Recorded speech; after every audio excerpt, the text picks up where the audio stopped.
Sean todos y todas bienvenidas a este nuevo encuentro de los jueves.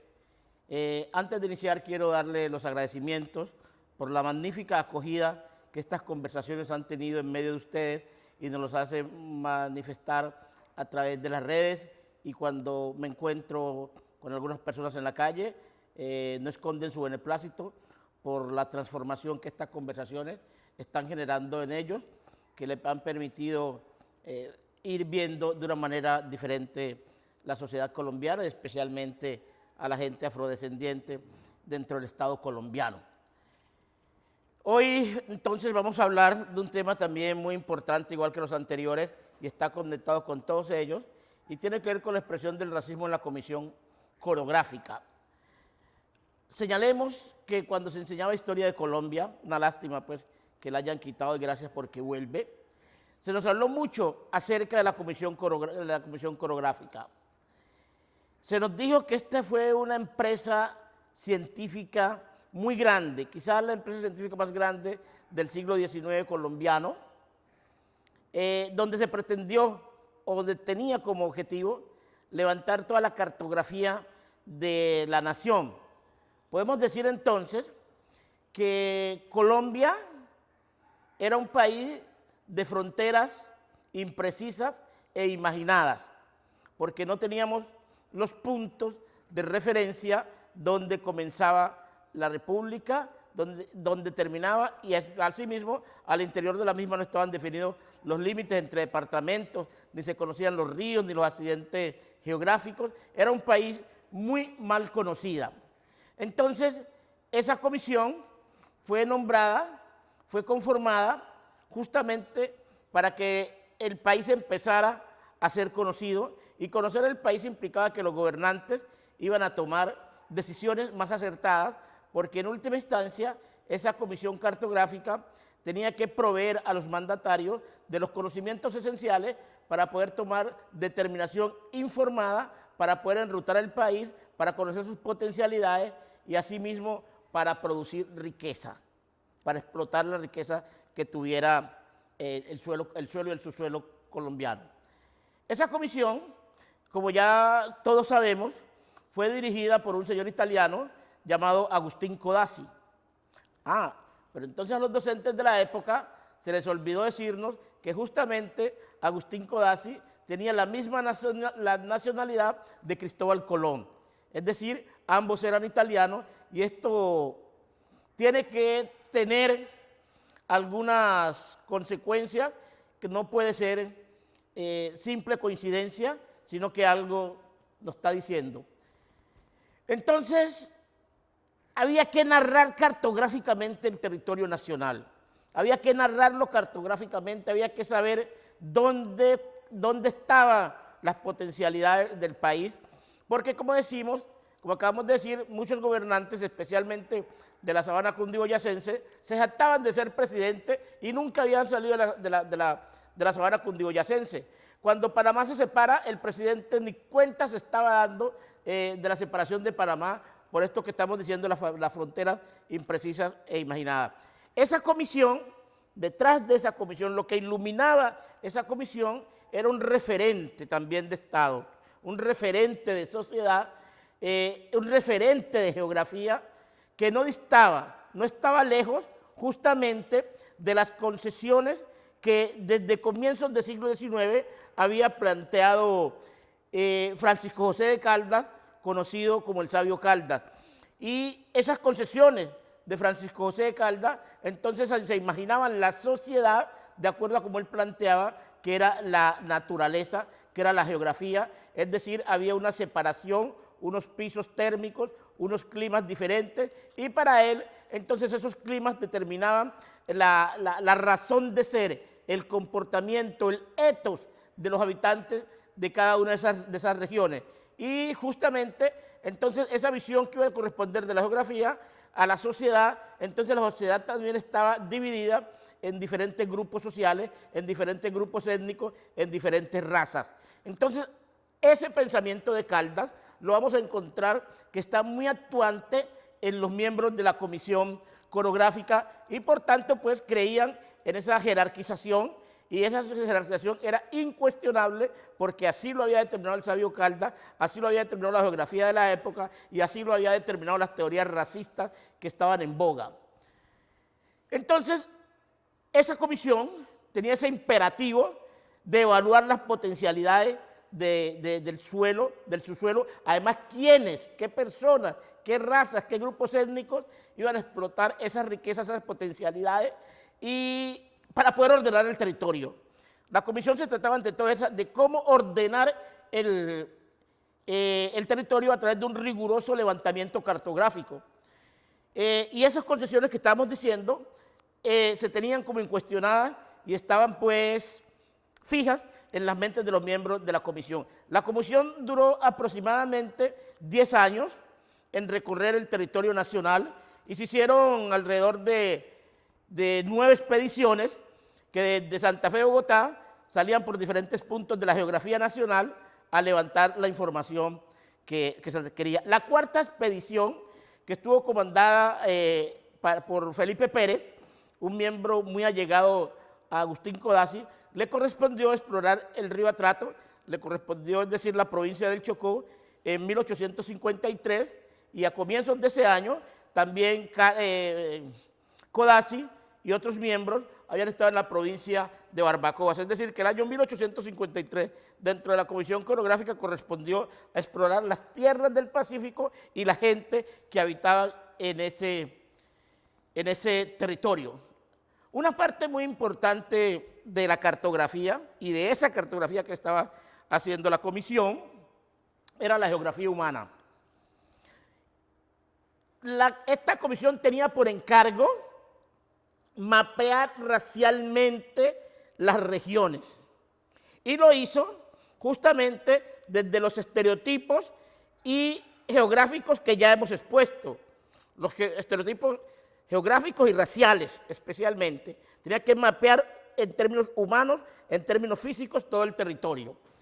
Y ya sabemos pues que Francisco José de Caldas y otros sabios habían empezado desde principios del siglo XIX a sentar las bases de cómo se organizaría la sociedad colombiana.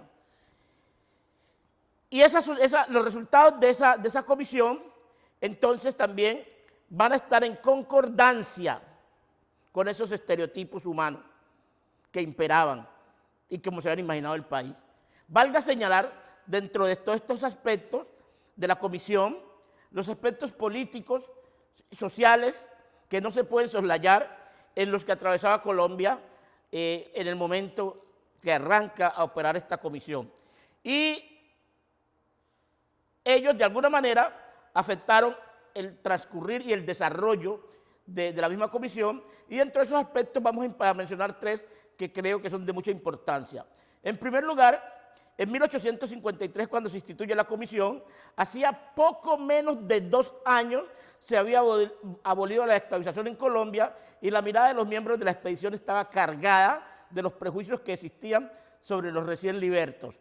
Por tanto, los percibieron a partir de esas imágenes y de lo que creían estaban viendo en realidad. ¿Por qué decimos que hacía menos de 2 años se había abolido la esclavización?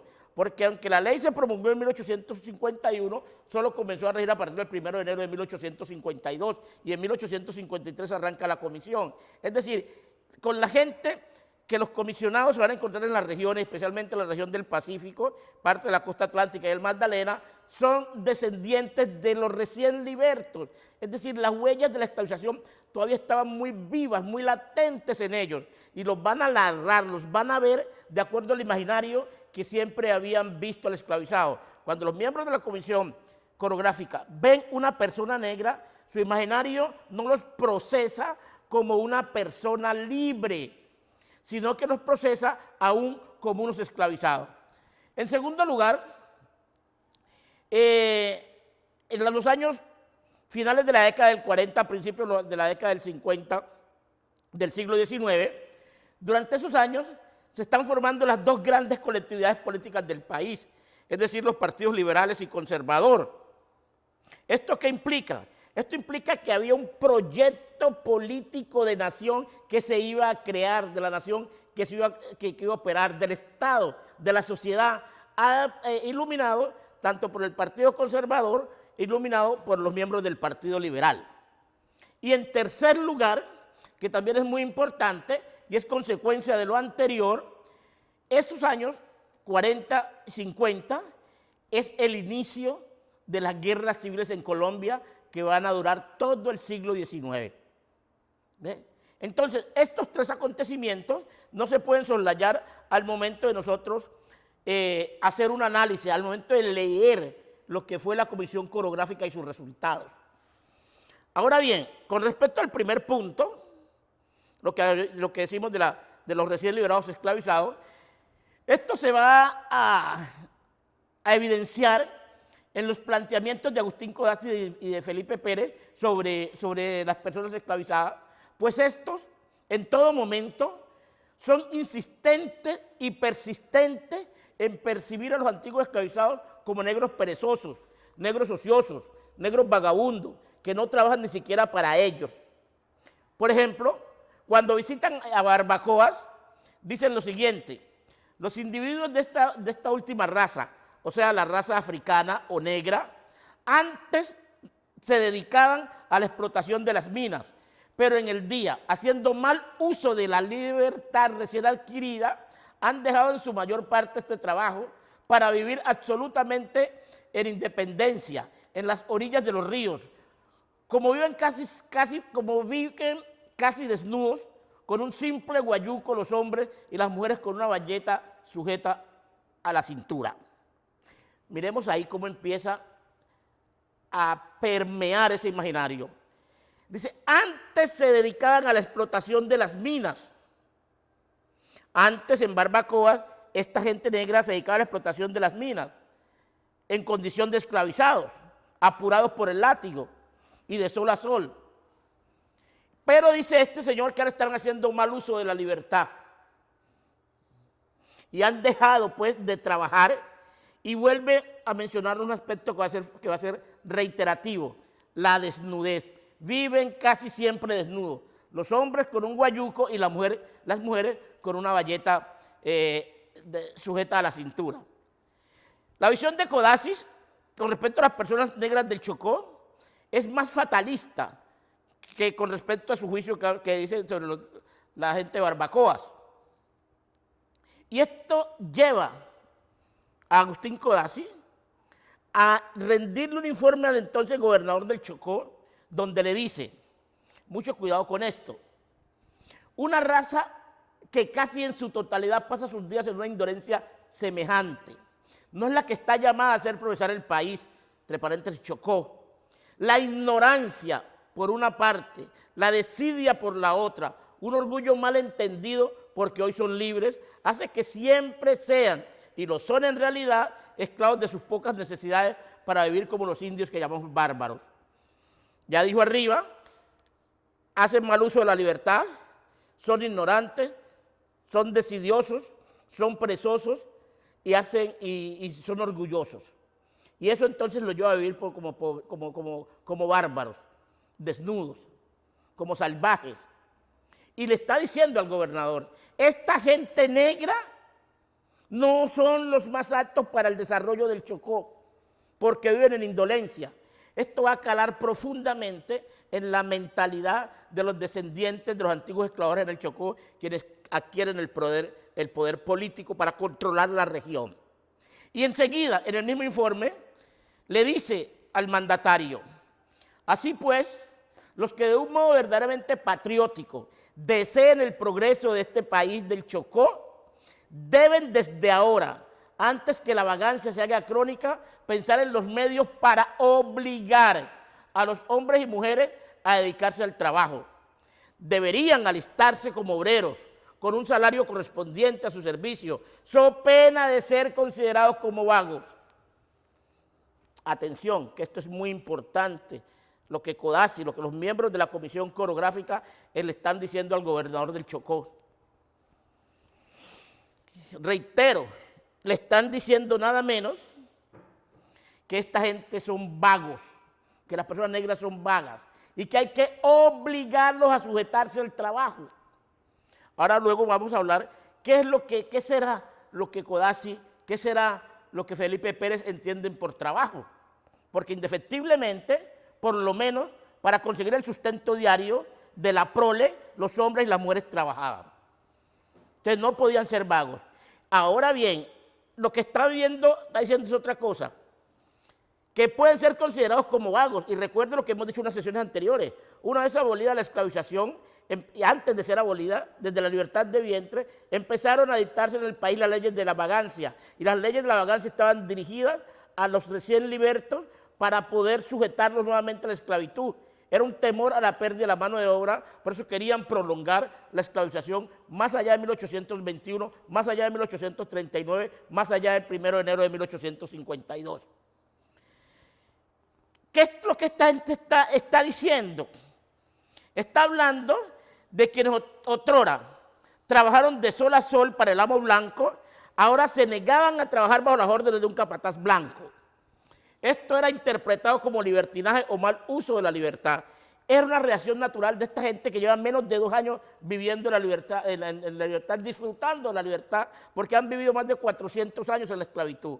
Entonces no querían simplemente ahora que lo siguieran mandando un amo. Y por eso se fueron a las orillas de todos los ríos del Pacífico a vivir la libertad, a vivir de lo que le daba la selva, a vivir de lo que le daban los ríos, a vivir del oro que pueden extraer de las arenas de esos ríos. ¿Ves? Pero ellos no consideran que eso es trabajo. Ellos consideran que eso es orgullo. Consideran que mala interpretación del concepto de libertad. No, señores, no era eso.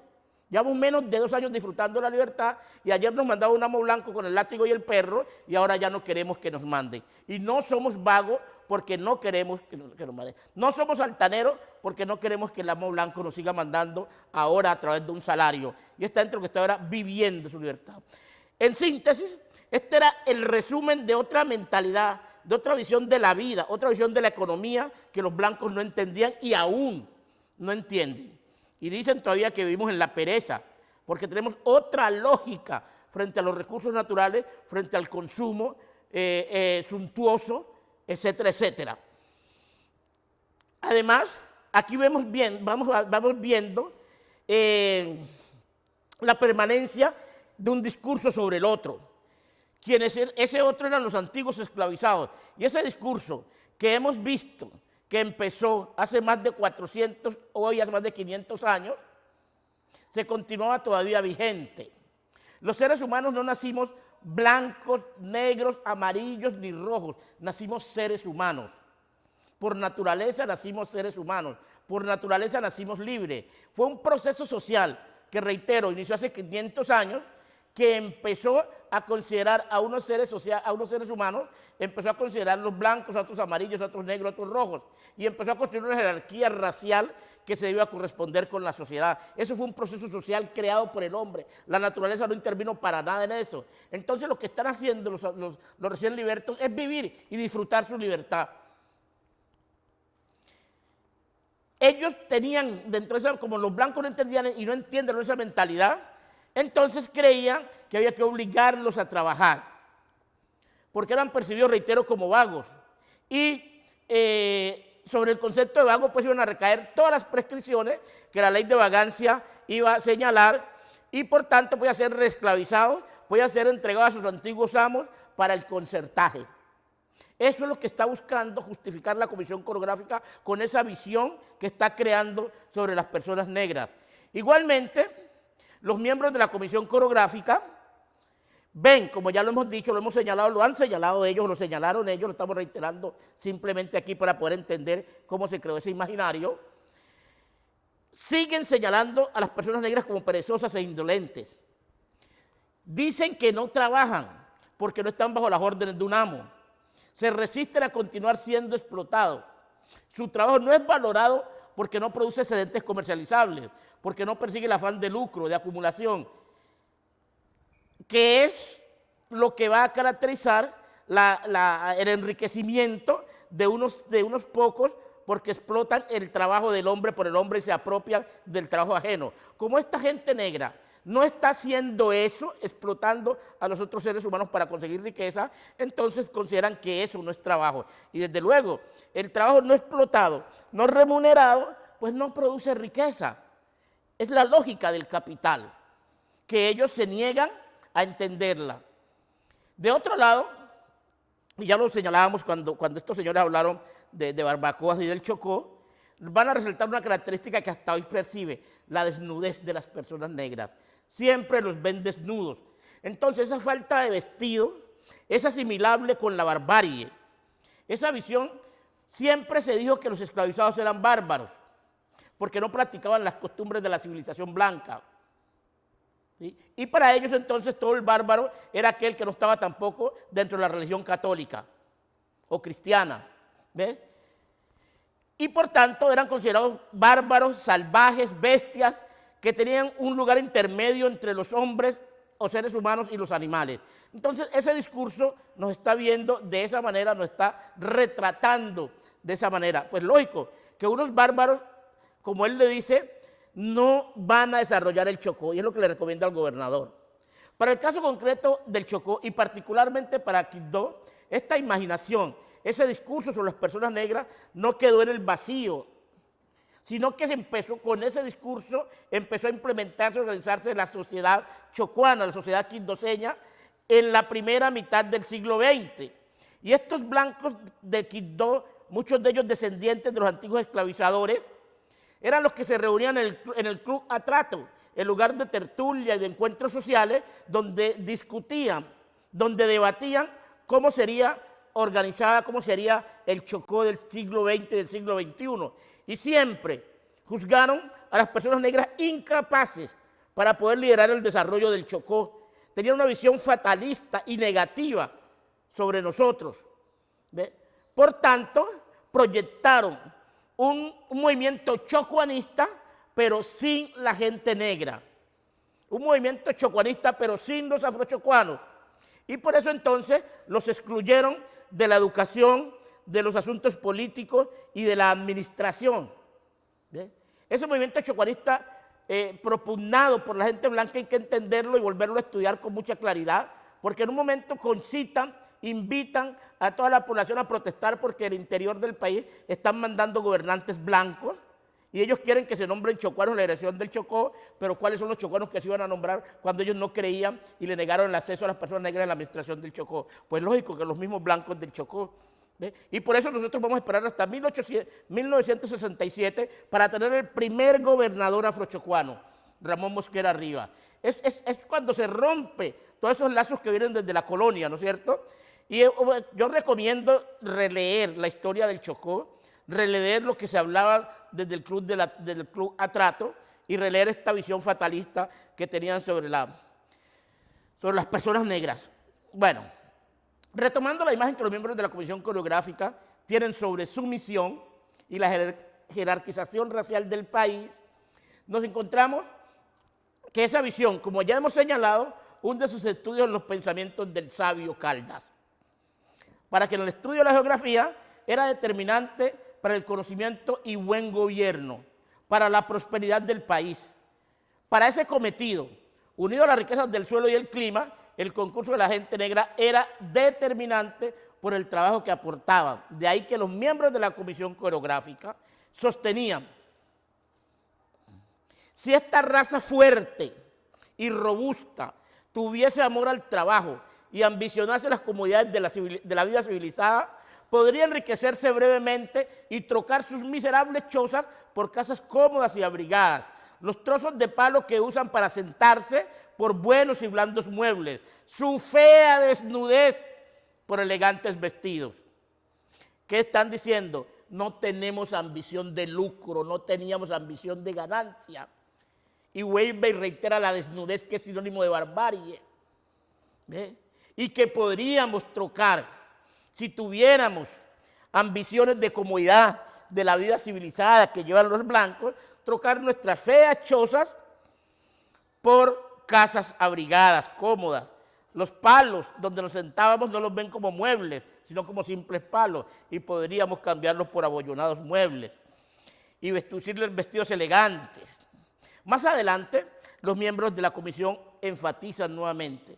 El clima cálido, extremadamente húmedo y lluvioso, no permite sino a esa raza, es decir, la raza negra africana y sus mezclas, ocuparse de los trabajos del campo y de la minería. Los trabajos del campo y de la minería, a eso es que tienen que dedicarse la gente negra.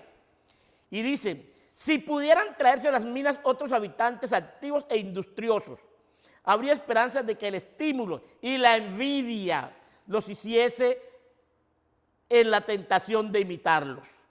Pero esto lo creo difícil por la razón poderosa del clima. Nuevamente lo que hemos hablado del determinismo climático caldista, de Caldas. Los blancos no habitan en el Chocó porque es un clima extremadamente húmedo y lluvioso y le tienen miedo a las enfermedades que puedan adquirir. Solo las personas negras y sus descendientes están aptos para vivir en esa región, que reconocen que es rica. Pero esa riqueza necesitan personas industriosas. Entonces, ya lo está diciendo, si pudieran traerse a las minas otros habitantes activos e industriosos, es decir, la gente negra no es activa, la gente negra es perezosa, no tiene capacidad de industria y hay que traer a otras personas para que exploten las riquezas del Chocó. Ojo con esto, que esto no es un pensamiento solo desde el siglo XIX, de 1853, es un pensamiento que se sigue implementando y las intervenciones de diferentes instituciones es prueba de ello, de que el Chocó es rico, pero la gente es pobre mentalmente para explotarlo y tienen que venir personas de afuera para obligarlos a trabajar. Pero aquí se llama una cosa, la envidia. Somos envidiosos. Y tal vez si vemos que unas personas de afuera, industriosas, tienen éxito, entonces los podemos imitar y podríamos tal vez desarrollar al Chocó. Entonces aquí nuevamente, en este pensamiento, sale a reducir la pereza, la indolencia, el abandono, el conformismo, la falta de ambiciones por acumular cosas materiales. Eso es lo que los miembros de la Comisión Coreográfica están viendo en las personas negras. Esa mentalidad, dicen ellos, sostienen ellos, que tienen las personas negras, con esa mentalidad es imposible el desarrollo y la civilización del Chocó. Entonces hay que traer personas blancas. Es decir, tras de ser víctimas después de 350 años de venir siendo explotados inmisericordiamente, apurados por el látigo y por el perro, ahora también somos los culpables del atraso del Chocó. ¿Y dónde estaban los blancos de ese momento que no desarrollaron entonces al Chocó? Entonces, tras de víctimas, nos hacen culpables. Entonces, lo que proponen es la introducción de otra mentalidad, de otras personas en el Chocó, porque no tenemos mentalidad, sino que somos envidiosos. Los coreógrafos van más lejos aún al señalar 2 puntos. Desde que la gente negra ve un movimiento por sus selvas, hoy visitada apenas por algún indio, es posible que la envidia obre sobre su pereza y que por el deseo de hacer lo que los demás hagan, empiece alguno de estos a civilizarse, a plantar cantidades de árboles de cacao y a sembrar arroz y frijoles para explotar juntamente con maíz y la caña de azúcar, el ejemplo de los que han comenzado con poco y se encuentran con bastantes medios para las comodidades de la vida. Hará salir de su letargo a los más estúpidos que apenas vegetan en la mala choza. Entonces se moralizará la población que, atraída por el deseo de enriquecerse, se dedicará al trabajo y no estará como hoy perezosa e indolente sin hacer casi nada, segura de su miserable comida. Nuevamente, aquí ya nos están diciendo con más fuerza, el Chocó es una región rica. Pueden plantarse, además de los minerales, especialmente oro, pueden plantarse cacao, arroz, frijoles, maíz, caña de azúcar. Si alguna gente negra, de estos miserables, como lo llama de ellos, algunos de estos miserables, que viven en el letargo y en la pereza, ven que algunos de sus compañeros que empiezan con muy poco pueden progresar, eso de pronto los motiva para emprender ese proyecto y querer imitarlos. Y aquí ya la puntada es definitiva, dicen estos coreógrafos en 1853. Es seguro que los antioqueños primero y los extranjeros después vendrán a explotarlos, por estar situados en alturas que la raza caucana, es decir, blanca, puede consagrarse al trabajo sin temor de enfermarse. Una nueva era se presentará al Chocó, la serranía se verá cultivada y habitada, quedando en las bajas orillas del Atrato los negros indolentes, siempre desnudos, siempre pobres. Puede ser que el contacto con gente activa y que el trabajo rápido que siempre hace los lugares ricos minerales los haga salir de la estupidez, letargo y abandono en que viven y busquen con el trabajo el modo de imitarnos, extendiéndose la raza por las altas cordilleras del Atrato, Andaga y sus afluentes. Solo así tendrá Quibdó un porvenir halagüeño. No podía ser más explícito de lo que va a acontecer en el Chocó en el siglo XIX, siglo XX y hoy siglo XXI. Y te está diciendo, es seguro que los antioqueños primeros y los extranjeros después vendrán a explotarnos. Lo están diciendo los miembros de la Comisión Coreográfica. Y eso es lo que nosotros vivimos en el Chocó en el siglo XX. Llegaron los antioqueños primero y después llegaron los extranjeros, fueran sirio-libaneses, fueran de donde fuera, pero luego vinieron a explotar las riquezas del Chocó porque ellos decían que había una raza indolente, una raza perezosa que era incapaz de desarrollar al Chocó y que solo así Quibdó podría tener algún futuro halagüeño. Reitero, es que los miembros de la Comisión Coreográfica en 1853 están seguramente pensando que la gente esclavizada había sido liberada hace 3 o 4 siglos y no hace apenas 2 años. Unas personas que vienen de sufrir 350 años de esclavización no tienen ni la mentalidad empresarial, ni la prosperidad económica para emprender ningún proyecto de vida. Además fueron liberados sin ninguna indemnización, ¿ves? Sin ninguna indemnización fueron liberados. Entonces tenían que verlos así, siempre pobres, siempre desnudos, porque no se indemnizaron, el trabajo esclavizado no se indemnizó después de 350 años haber sido apropiado el hombre blanco de él.